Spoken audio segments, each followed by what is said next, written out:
नमस्कार। हिंदी विभाग मीरा कन्या महाविद्यालय आपका स्वागत करता है।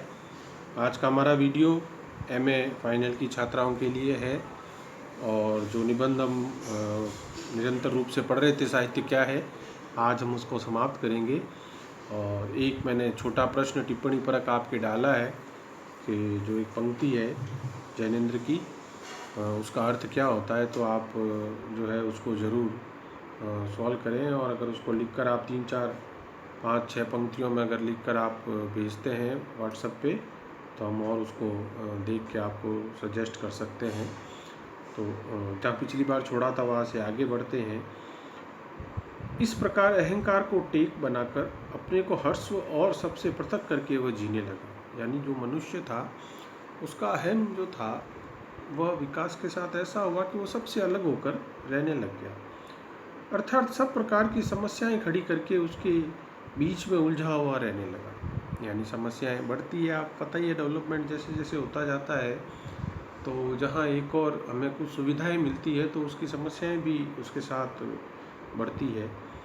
विश्व के साथ विभेद वृत्ति ही उसके जीने की शर्त बनकर उसके भीतर अपने को चरितार्थ करने लगे। यानी दुनिया अलग है और मैं अलग हूँ, मैं अहम, मैं जो है वो दुनिया से भिन्न हूँ और ये दुनिया जो है ये दूसरी है।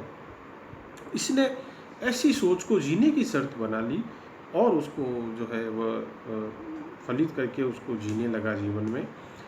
पर इस जीवन में एक अतृप्ति बनी रही। लेकिन जो होता ही है, अगर हम अलग कट छट कर रहते हैं दूसरों से, लोगों से, तो जीवन में कहीं ना कहीं एक अभाव तो रहता है। क्योंकि हर मनुष्य को जो भगवान ने प्रकृति प्रदान की है वह सामूहिकता की है। वो लोगों के बीच रहना चाहता है, लोगों से प्रेम संबंध से रहना चाहता है, लोगों से स्नेह से रहना चाहता है, लोगों से वह नफरत करके नहीं जीना चाहता। तो लेकिन ये जो उसने किया मनुष्य ने, तो इससे जो है उसकी एक तरह की अतृप्ति बनी रही। अहंकार से गिरकर अपने शुद्रत्व के अवबोध से वह त्रस्त हुआ। यानी अपने अहंकार से घिरा हुआ वो मनुष्य उसी अपने छोटेपन से, शुद्रत्व यानी छोटापन, उस लघुता जो उसने अपनी बना रखी थी, वो स्वयं उसी से भी पीड़ित हुआ। त्यों ही विराट से एक होकर अपने भीतर भी विराटता की अनुभूति जगाने की व्यग्रता उसमें उत्पन्न हुई। फिर उसके अंदर ये भाव आया कि मैं इस विराट से संपर्क करूं। हम अगर हिंदी में देखते हैं अपने, तो छायावादी कविता में ये बहुत बड़े स्तर पर आता है।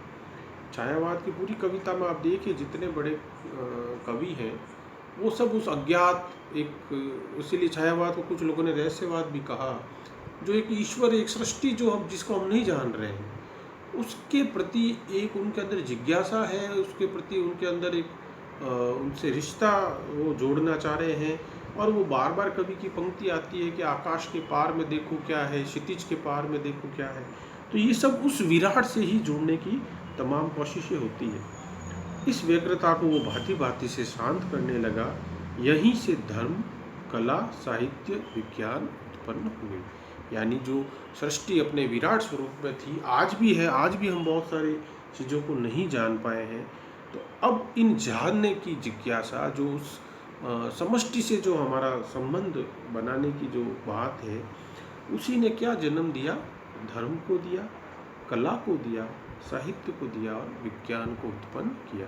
यानी ये जितनी चीज़ें थी, ये कहीं ना कहीं उस सृष्टि के रहस्य को जानने, उसके साथ संबंध बिठाने के चलते हमने नई नई चीज़ें ये जो है ये हमने आविष्कृत की।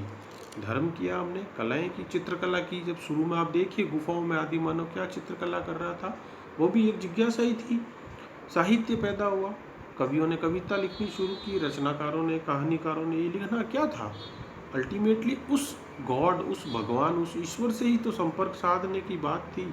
और साइंस तो बहुत बड़ी चीज़ है, विज्ञान तो पूरा ही उसी रहस्य को खोलने के लिए जो है, हम चांद तक पहुंच गए, मंगल जाने की तैयारी कर रहे हैं हम। ये सब क्या है? उसी विराट को जानना, आखिर है क्या इस यूनिवर्स में। अभेद अनुभूति, उसके लिए सब इष्ट और सत्य ही हुई थी, तभी विभेद आया। एक आदर्श था तो दूसरा व्यवहार।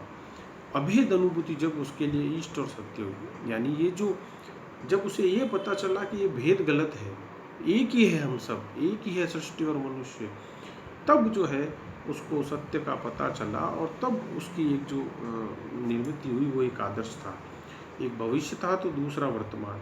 इन्हीं दोनों के संघर्ष और समन्वय में मनुष्य प्राणी के जीवन का इतिहास चला और विकास प्रकटा। यानी इसी सब चीज़ों के चलते फिर मनुष्य का एक जो इतिहास है, जो उसका संघर्ष है, वह चलने लगा। यानी कि क्या हम अलग हैं या हम सब एक हैं सृष्टि के साथ। दो ही चीज़ें आपने, अगर हम भारतीय दर्शन की बात करते हैं तो वो ईश्वर को लेकर भी अद्वैतवाद जो है वो यही तो मानता है कि ईश्वर और जो मनुष्य है या जीव और जो परमात्मा है आत्मा, वो अद्वैत है, वो दो नहीं एक ही है। फर्क जो दिखता है हमको माया से दिखता है। उसी तरह की बात यहाँ जैनेन्द्र कह रहे हैं। मनुष्य की मनुष्य के साथ, समाज के साथ और विश्व के साथ इस तरह स्वयं अपने साथ जो एक सुंदर समंजसता, समरसता, समस्वरसता, हारमोनी स्थापित करने की चेष्टा चिरकाल से चली आ रही है, वही मनुष्य जाति की समस्त संग्रहित निधि की मूल है। यानी मनुष्य का मनुष्य से, समाज से, राष्ट्र से और पूरी दुनिया से जो एक सामंजस्यता, समरसता, समस्वरता, समंजसता, ये जो तमाम वो प्रयास कर रहा है, यानी दूसरों से जो संबंध बिठाने की जितने तरह की कोशिश वो कर रहा है, वही जो है मनुष्य जाति की संग्रहित निधि का मूल है। यानी जब मनुष्य जब कबीले और सामूहिक रूप से रहने लगा, तब उसको और चीज़ों की आवश्यकता हुई। फिर वो और बड़े समाज में आया, नगर जो है वो बने, तो और उसके जो नगर में जो मनुष्य का व्यवहार हुआ, गांव से भिन्नता, और जो अकेला गुफाओं में रहता था तब और भिन्न था। तो ये जो भिन्नता अलग अलग हुई, ये सभी जो है वही उसकी मनुष्य की जाति का मूल था। अर्थात मनुष्य के लिए जो कुछ उपयोगी, मूल्यवान, सारभूत आज है, वह ज्ञात और अज्ञात रूप में उसी एक सत्य चेष्टा का प्रतिफल है। यानी जो भी हमारे लिए अच्छा है, जो भी हमारे लिए सार्थक है, वह जो है अज्ञात रूप में सत्य चेष्टा का प्रतिफल है। इस प्रक्रिया में मनुष्य जाति ने नाना भांति की अनुभूतियों का भोग किया। यानी ये जब प्रक्रिया मनुष्य कर रहा था विकास की दौड़ में और उसने आगे बढ़ते हुए, तो बहुत सारी अनुभूतियाँ उसके डेवलप हुई। शुरू में मनुष्य का जीवन इतना जब जटिल नहीं था तो अनुभूतियाँ भी सीमित थी। आज अनुभूतियाँ भी जो है हमारी विस्तृत है। आप स्वयं देखिए कि पहले आप मुंह बना बना के कहाँ घूमते थे ऐसे। आज आप देख लो, जब से मोबाइल में कैमरा आया है, सड़क पर चलते हुए, बगीचों में या तालाबों के पास या कहीं किसी पर्यटक स्थान पर या होटल रेस्टोरेंट में भी आदमी खाना बाद में खाता है, पहले वो मुंह बना बना के फ़ोटो डालता है कि भाई हाँ फलाना रेस्टोरेंट में हम आए हैं, वो तो कि दुनिया को भी बताना है उसलिए कि हाँ हम इस रेस्टोरेंट में आए हैं इसीलिए, अदरवाइज़ वहाँ खाना तो वो जैसा है जो सब जगह पता ही है। तो ये जो चीज़ें जैसे जटिल हुआ जीवन, तो अब ये नई अनुभूति आई। मोबाइल देखकर फ़ोटो खींचने के लिए मुंह को ऐसा करना और वैसा करना, बालों को ऐसा करना, हाथों को ऐसा करना, ये करना, तो ये नई तरह की अनुभूति आई। वैसे ही मनुष्य के विकास के चरणों में अनुभूति आती गई। सफलता की, विफलता की, क्रिया प्रतिक्रिया, हर्ष, शोभ, आह्लाद, घृणा, प्रेम, सब भांति की अनुभूतियाँ शरीर ने, इतिहास ने भोगी और वे जाति के जीवन और भविष्य में मिल गई। यानी तमाम तरह की ये जो मनुष्य के हृदय में, उसके मन में, उसके मस्तिष्क में जितनी तरह की अनुभूतियाँ पैदा होती है, खुशी होना, हर्ष, शोभ, गुस्सा, कुंठा होना, विस्मय, भीति, घृणा, प्रेम, ये सब उसने अनुभव की, सब उसने व्यक्त किया। भांति भांति से मनुष्य ने अपनाया और व्यक्त किया, और ये व्यक्त करना ही क्या कहलाता है? साहित्य। यानी जितनी तरह की अनुभूतियाँ उसने विकसित की, उसके अंदर जो आई, उसी को जो है उसने विकसित किया, वो सब साहित्य कहलाया। तीर्थ बने, घाट बने, शास्त्र, पुराण, स्त्रोत ग्रंथ बने, शिलालेख लिखे गए, स्तंभ खड़े हुए, मूर्तियाँ बनी, स्तूप निर्मित हुए। यानी कहाँ मनुष्य ने जीवन यात्रा शुरू की थी, तीर्थ स्थान बने, पूज्य का भाव आया, ईश्वर जो है वो हुआ, फिर उसके मंदिर बने, उसके तीर्थ स्थान बने, साहित्य लिखा गया, पत्थरों पर गढ़ाया गया, शिलालेख बनाए गए, मूर्तियाँ बनी, स्तूप बनी, बौद्ध स्तूप जो होते हैं आप जानते हैं। मनुष्य ने अपने हृदय के भीतर विश्व को यथासाध्य खींचकर जो जो अनुभूतियाँ पाई, मिट्टी, पत्थर, धातु, ध्वनि, भाषा आदि का उत्पादन ले उन्हें वस्तु तथ्य में ढाल कर रखे जाने की चेष्टा के परिणाम में हमारे पास ग्रंथों का अटूट अतोल संग्रह है और जाने क्या क्या नहीं है। यानी ये जो हमारी भावनाएं थी, यह जो है हमने उसको, अनुभूतियों को जो है वह पत्थर, मिट्टी आदि, ध्वनि, भाषा, यानी सब तो अनुभूतियाँ ही थी। मंदिर भी तो हमारा एक अनुभूति था, मूर्ति भी हमारा एक अनुभूति था, यानी जितने तरह की चीज़ें थी। अल्टीमेटली क्या होता है कि कोई चित्रकार भी होता है, उसके मन में चित्र बाद में आता है, पहले तो एक विचार आता है, एक अनुभूति तो आती है। एक मूर्तिकार के मन में क्या आता है कि अच्छा मैं इस तरह की मूर्ति बनाऊंगा, ये एक अनुभूति तो हुई। हर तरह की जो कलाएं हैं, मंदिर स्थापत्य, मूर्ति कला, घर की कला, चाहे जिस तरह का आप कलाओं का संसार देख लीजिए, बर्तन का, किसी का भी, वो बाद में स्थूल रूप में आया है। पहले तो वो एक अनुभूति रूप में ही मनुष्य के हृदय में रहा है। मानव जाति की इस अनंत निधि में जितना कुछ अनुभूति भंडार लिपिबद्ध है वही साहित्य है। और मनुष्य की इस अनंत निधि में कोई विशाल है, इतना इतना कुछ साहित्य की दुनिया में लिखा गया है और इतना कुछ लिखा जा रहा है। हिंदी में आज देखिए आप, हजारों कहानियां हर साल लिखी जा रही है। हर सप्ताह अखबार में कितनी कहानियां आती, पत्रिकाएं देखिए आप, 2 से 3 हजार तो पत्रिकाएं निकलती है, उनके अंदर कितना साहित्य लिखा जा रहा है। अनंत है ये, वही साहित्य है। और भी अक्षरांकित रूप में जो अनुभूति संचय विश्व को होता रहेगा वह होगा साहित्य।